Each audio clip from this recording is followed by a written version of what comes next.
नमस्कार, मैं हूं आपके साथ गौरव राजेंद्र। बुलेटिन की शुरुआत करते हैं। विश्व युवा कौशल दिवस के अवसर पर 2025 के अवसर पर उत्तर प्रदेश सरकार 15 और 16 जुलाई को राजधानी लखनऊ में कौशल ओलंपिक का भव्य आयोजन करने जा रही है। ये कार्यक्रम उत्तर प्रदेश कौशल विकास मिशन के अंतर्गत आयोजित होगा और इसका उद्देश्य युवाओं के नवाचारों को मंच देना है। खासकर आर्टिफिशियल इंटेलिजेंस जैसी आधुनिक तकनीकों के माध्यम से किए गए टेक बेस्ड कौशल नवाचारों को मिशन निदेशक पुलकित खरे ने बताया कि मुख्यमंत्री योगी आदित्यनाथ के मार्गदर्शन में इस कार्यक्रम का आयोजन किया जा रहा है।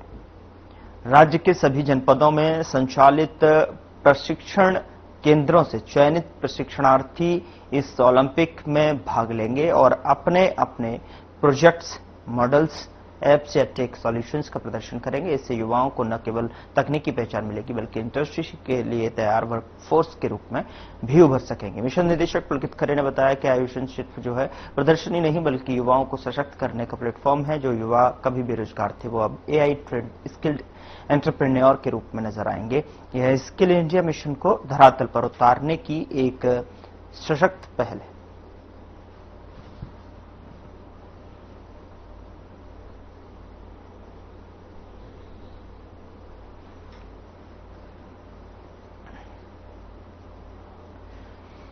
मुख्यमंत्री योगी आदित्यनाथ ने साहिब श्री गुरु तेग बहादुर की 350वें शहीदी वर्ष पर बहादुर संदेश यात्रा का भव्य स्वागत किया और यह यात्रा श्री गुरु सिंह सभा नाका हिंडोला से प्रारंभ होकर गुरुद्वारा श्री सदन साहिब की यह यात्रा दिल्ली के चांदनी चौक तक जाएगी। बहादुर जी महाराज के 350वें बलिदान दिवस के उपलक्ष्य में उत्तर प्रदेश से दिल्ली के लिए जाने वाली इस बलिदान संदेश यात्रा के शुभारंभ कार्यक्रम में हमारे सभी यहां पर उपस्थित बंधुगण, बहनों और भाइयों, मैं सबसे पहले आप सबका मुख्यमंत्री आवास पर उत्तर प्रदेश सरकार और उत्तर प्रदेश वासियों की ओर से हृदय से स्वागत करता हूं। आप सभी का अभिनंदन करता हूं। आपकी ये यात्रा गुरु तेग बहादुर जी महाराज के बलिदान की स्मृति को जीवंत बनाए रखने, आने वाली पीढ़ी को और वर्तमान पीढ़ी के लिए एक नई प्रेरणा है और इसीलिए बलिदान संदेश यात्रा है। पूरे देश के अंदर गुरु तेग बहादुर जी महाराज की 350वें शहीदी दिवस कार्यक्रम के बारे में एक नया उत्साह, एक नया उमंग है। देश भर में बड़े बड़े आयोजन होने हैं। उत्तर प्रदेश में भी हमारी कमेटी इसके लिए कार्य कर रही है और 350वें शहीदी दिवस कार्यक्रम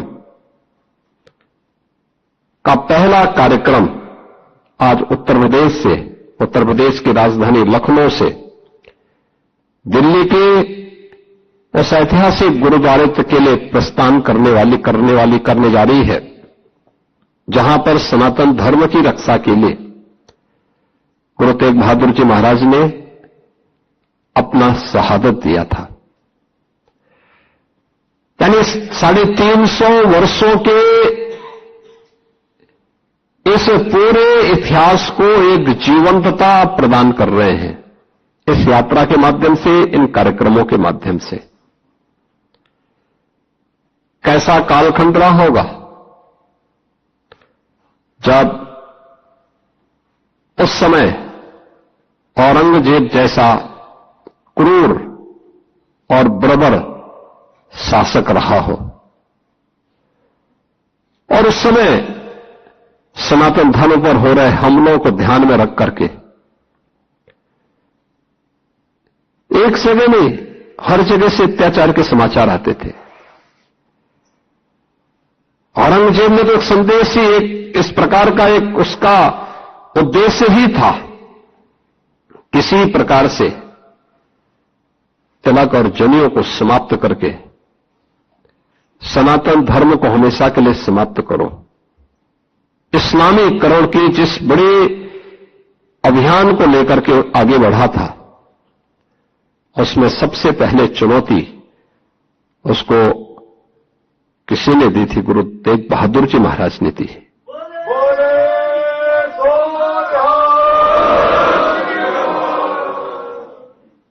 आप याद करिए कि गुरु तेग बहादुर जी महाराज ने उस चुनौती को स्वीकार किया और क्या क्या अत्याचार नहीं हुए। भाई सतीदास के साथ में, भाई मतीदास के साथ में, भाई दयाला जी के साथ में किस किस प्रकार का अत्याचार हुआ, किस क्रूरता की सारी सीमाओं को तोड़ करके उन्होंने भय से, प्रलोभन से गुरु तेग बहादुर जी महाराज को इस्लाम स्वीकार करने के लिए दबाव बनाया, लेकिन वे अपने पद से कतई विचलित नहीं हुए। उन्होंने अपनी शहादत दी, लेकिन आने वाली पीढ़ी के लिए एक नई प्रेरणा भी दे दी। यही शहादत की परंपरा है जिस पर वर्तमान भारत की नींव खड़ी है। आज हम स्वतंत्र भारत में दुनिया की चौथी बड़ी अर्थव्यवस्था के रूप में अपने आप को स्थापित किए हैं। प्रधानमंत्री मोदी जी के नेतृत्व में भारत दुनिया की चौथी बड़ी अर्थव्यवस्था बनी है। पूरे देश और पूरी दुनिया के अंदर एक नया उत्साह है। इसकी नींव में इस शहादत है, वह बलिदान है जो चार चार साहबजादे देश और धर्म की रक्षा करने के लिए अपने आप को बलिदान करने में संकोच नहीं करते। और यही कारण है कि सत्य को कोई समाप्त नहीं कर सकता है। हर काल, हर परिस्थिति में वह अपनी आप के अस्तित्व को बनाए रखता है। और यही तो हम सब देख रहे हैं।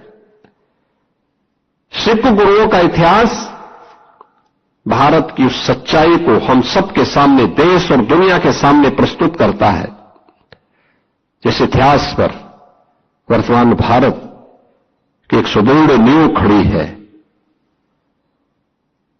आज जब हम 350 शहीदी दिवस कार्यक्रम के व्यापक अभियान को लेकर के, संदेश यात्रा को लेकर के यहां से चल रहे हैं, याद करना, जब हम आगे बढ़ते हैं तो हमारे सामने चुनौती भी उतनी कठिन होती है। मैं यहां धन्यवाद दूंगा लखनऊ के अपने गुरुद्वारा से जुड़े हुए, प्रबंधक कमेटी से जुड़े हुए सभी पदाधिकारियों को। मैंने जब पिछली बार एक कार्यक्रम में नाका हिंडोला में इस बात का उल्लेख किया था कि पीलीभीत और अन्य कुछ स्थानों पर कुछ धर्मांतरण की बातें सामने आई हैं। हम सरकार के स्तर पर तो कार्रवाई कर रहे हैं, आप भी इसमें थोड़ा सजग होइए। और यहां की टीम गई और घर वापसी के बड़े कार्यक्रम को उन्होंने वहां पर आगे बढ़ाया। आपने देखा होगा किस प्रकार की साजिशें हो रही हैं। अभी बलरामपुर में एक बड़ी कार्रवाई को हम लोगों ने आगे बढ़ाया है। आपने देखा होगा, उसने रेट तय किए थे। यानी कैसे धर्मांतरण के कार्यक्रम को आगे बढ़ाना है।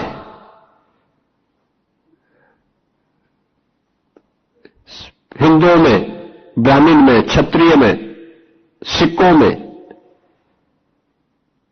अन्य ओबीसी जातियों में, अनुसूचित जाति जनजाति के लोगों को कैसे धर्मांतरित करना है, सबके रेट उसने तय किए हुए थे। विदेशों से उसमें धनराशि आ रही थी।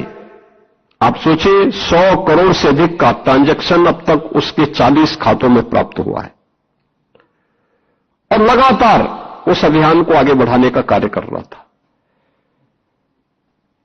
एक लोग इस रूप में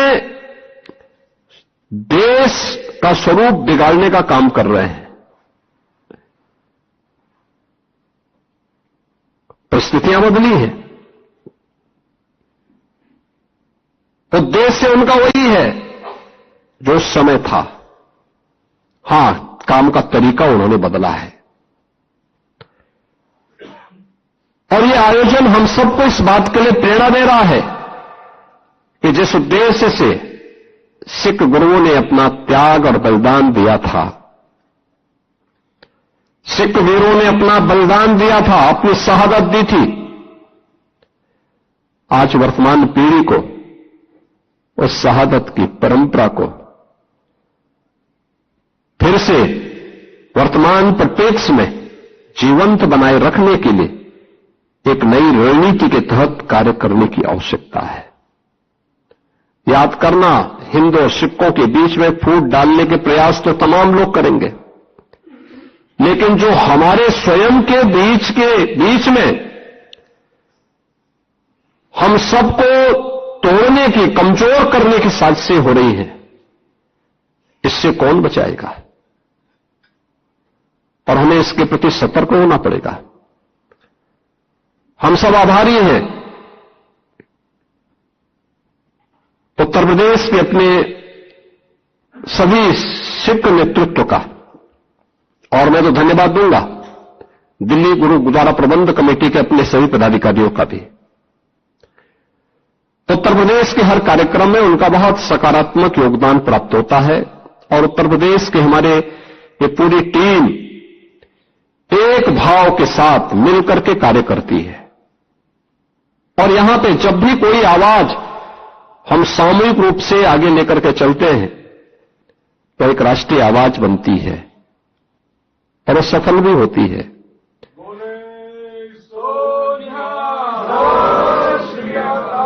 मुझे याद है गुरु नानक देव जी महाराज की 550वें प्रकाश पर्व के अवसर पर यहां पर कीर्तन का कार्यक्रम आगे बढ़ा। इसके उपरांत तो अनेक ऐसे कार्यक्रम हुए। बाल दिवस का कार्यक्रम हम लोगों ने जब कोविड कालखंड में प्रारंभ किया तो वीर बाल दिवस का आयोजन 26-27 दिसंबर के अवसर पर करते हुए यहां पर आवाज उठी थी कि राष्ट्रीय स्तर पर हो और हम आभारी हैं प्रधानमंत्री मोदी जी के। उन्होंने 26 दिसंबर की तिथि को वीर बाल दिवस के रूप में अखिल भारतीय स्तर पर इस आयोजन को आयोजित करने का निर्णय लिया और अब यह एक अपने आप में राष्ट्रीय आयोजन बन गया है।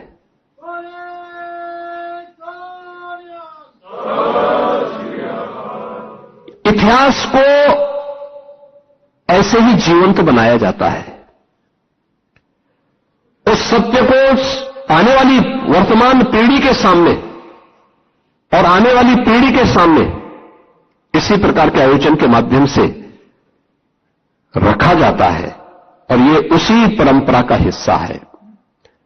आज के इस अवसर पर यह संदेश यात्रा एक शुरुआत है, यह अंत नहीं है। यह 350वें शहीदी दिवस कार्यक्रम की एक शुरुआत है और यह शुरुआत इस बात को बताती है कि 350वें शहीदी दिवस का कार्यक्रम उतना ही प्रभावी होना चाहिए, क्योंकि इससे संबंधित 2 मीटिंग मेरे साथ में हो चुकी है। आगे आने वाले समय में इसकी पूरी रणनीति के साथ, बड़े कार्यक्रम के साथ अच्छे कार्यक्रम होने चाहिए। गुरु तेग बहादुर जी महाराज से जुड़े हुए जो भी स्थल उत्तर प्रदेश में, वहां पर कैसे कैसे कार्यक्रम होने हैं, इसकी पूरी रणनीति अभी से तैयार होकर के अगर हम आगे कार्य करेंगे तो यह कोटि कोटि नागरिकों के लिए, भारतीयों के लिए एक नई प्रेरणा का केंद्र होगा। मैं इस शहीदी संदेश यात्रा को आज शुभारंभ करते हुए मुझे अत्यंत प्रसन्नता की अनुभूति हो रही है मैं अपनी शुभकामनाएं देता हूं और विश्वास करता हूं कि यह यात्रा गुरु तेग बहादुर जी महाराज सिख गुरुओं की उस महानता को जिन्होंने देश और धर्म के लिए। यहां रुक रहे हैं एक छोटे से ब्रेक के लिए। ब्रेक के उस पार खबरों का सिलसिला लगातार जारी है।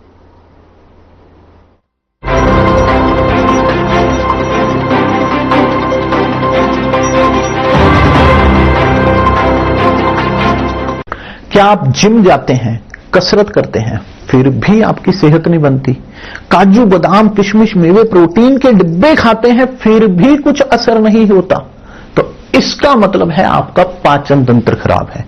और जब तक के पाचन तंत्र दुरुस्त नहीं होगा, आप जितना मर्जी अच्छे से अच्छा खा लो, आपकी सेहत नहीं बन सकती।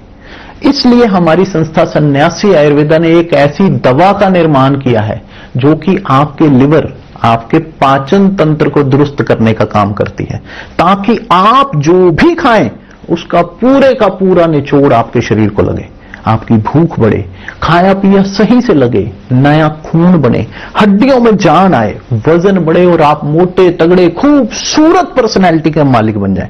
सिर्फ 699 रुपए की पूरे 1 महीने की दवा होती है और आप इसे घर बैठे 011-45454545 पर फोन करके दवा मंगवा सकते हैं।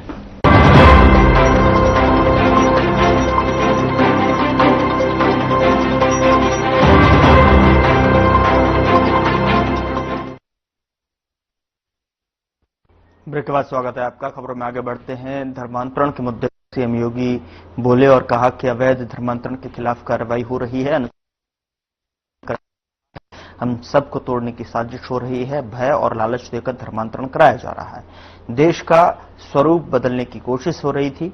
धर्मांतरण के लिए विदेश से पैसे आ रहे हैं, 100 करोड़ से अधिक ट्रांजैक्शंस उसके 40 खातों में होने का पता चला है। मैंने जब पिछली बार एक कार्यक्रम में नाका हिंडोला में इस बात का उल्लेख किया था कि पीलीभीत और अन्य कुछ स्थानों पर कुछ धर्मांतरण की बातें सामने आई हैं, हम सरकार के स्तर पर तो कार्रवाई कर रहे हैं, आप भी इसमें थोड़ा सजग होइए। और यहां की टीम गई और घर वापसी के बड़े कार्यक्रम को उन्होंने वहां पर आगे बढ़ाया। आपने देखा होगा किस प्रकार की साजिशें हो रही हैं। अभी बलरामपुर में एक बड़ी कार्रवाई को हम लोगों ने आगे बढ़ाया है, आपने देखा होगा, उसने रेट तय किए थे। यानी कैसे धर्मांतरण के कार्यक्रम को आगे बढ़ाना है,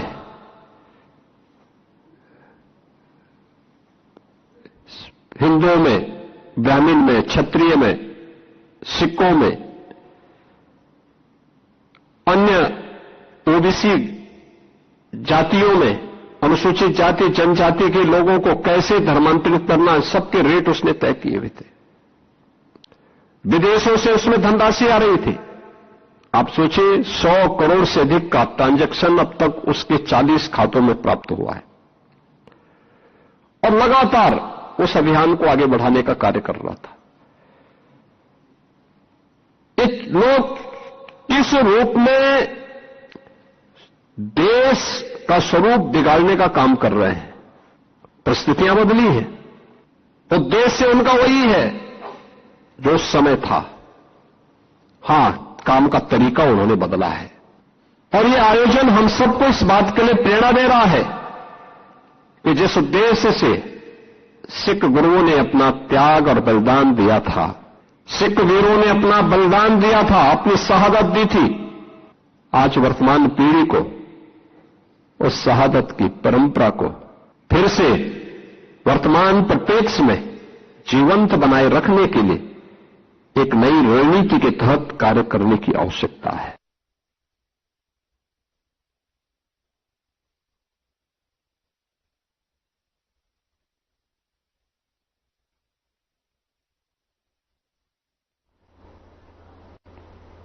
मुख्यमंत्री योगी आदित्यनाथ ने कार्यशाला भारत में पशु नस्लों का विकास का शुभारंभ किया। अन्नदाता किसानों की आमदनी को बढ़ाने के लिए क्या कुछ हो सकता है, तकनीक का उपयोग करते हुए हम उसके जीवन में कैसे समृद्धि का मार्ग प्रशस्त कर सकते हैं, जो प्रधानमंत्री मोदी जी के विकसित भारत और आत्मनिर्भर भारत के सपने को साकार कर सके, इस महत्वपूर्ण कार्यशाला के लिए मैं हृदय से आभार व्यक्त करता हूं।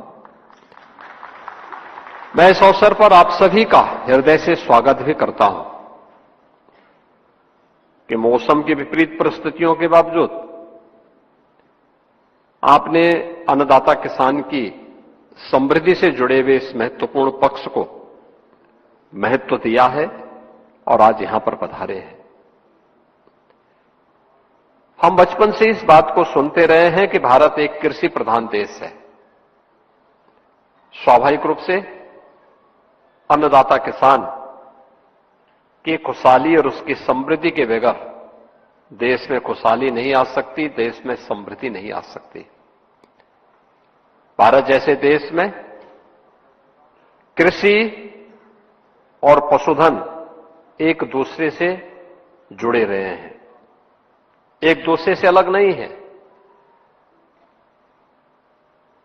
जो भी अन्नदाता किसान होगा उसके घर में पशुधन जरूर होगा, और जो पशुपालक है वह खेती बाड़ी के साथ भी अवश्य जुड़ा होगा।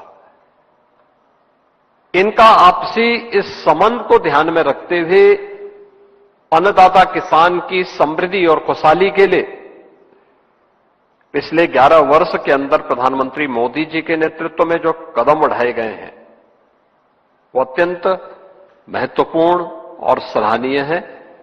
और प्रधानमंत्री जी की प्रेरणा से देश की सबसे बड़ी आबादी के राज्य उत्तर प्रदेश में हम लोगों ने इस क्षेत्र में जो महत्वपूर्ण कदम बढ़ाए हैं, आज उसी का परिणाम है कि डबल इंजन सरकार की ऊर्जा का लाभ उत्तर प्रदेश ने लिया है और आज उत्तर प्रदेश दुग्ध उत्पादन में देश के अंदर नंबर 1 स्थान पर आया है। चुनौती हमारे सामने है।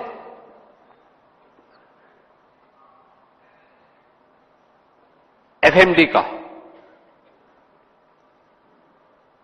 फुट एंड माउथ डिजीज के बारे में, जिसको आप खुरपका मुंहपका की बीमारी कहते हैं, इसके वैक्सीनेशन के कार्यक्रम प्रारंभ हुए, बीच में उसको फिर रोका गया। और मैं धन्यवाद दूंगा माननीय केंद्रीय मंत्री श्री राजीव रंजन सिंह जी को कि उन्होंने सैचुरेशन के लक्ष्य को प्राप्त करने के लिए आज अपना आश्वासन यहां पर हमें फिर से दिया है। और हम इस बात के लिए आश्वस्त करेंगे कि अपने पशुधन को हम पूरी तरीके से एफएमडी मुक्त बना करके यहां के पशुपालकों के जीवन में खुशहाली लाने में पूरा योगदान देंगे। उत्तर प्रदेश ने इस दिशा में जो प्रयास प्रारंभ किए हैं, हमारे मंत्री जी ने अपने विस्तृत वक्तव्य में उन सब बातों का उल्लेख भी किया, और उसके बारे में हम क्या क्या कार्यक्रम बना रहे हैं। लेकिन मेरा एक आग्रह होगा कि इस पे जरूर विचार करने की आवश्यकता है कि पशुधन का संबंध वहां के फिलहाल बुलेटिन में इतना ही। नमस्कार।